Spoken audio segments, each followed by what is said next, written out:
Okay, so a lot of people are having this problem on how to remove the YouTube app from Roku. And this is the answer, right?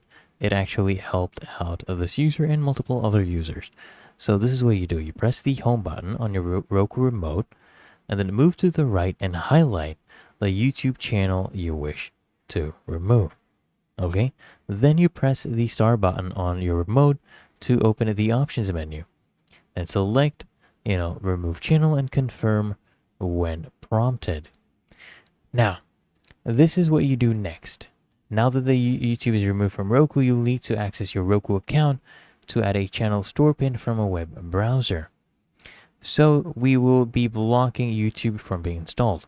So you open up the browser, navigate to your Roku account page, and then go ahead and sign in if you have not done that already. And under the pin preference section, click on the update button, and then go ahead and select require a pin to make purchases and add channels. Okay, then just click the create pin button, type in a 4-digit pin that only you would know. Okay, make sure to scroll down to the page and click save preferences button. Make sure you save, guys.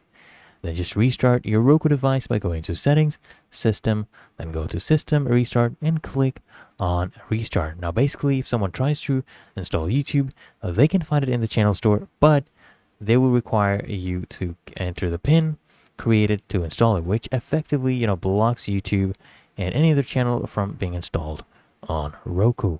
Really that easy and simple. So I hope this guide provided value to you, and if it did, consider smashing the like button as well as subscribing to frequently asked questions, and I'll see you guys in the next one.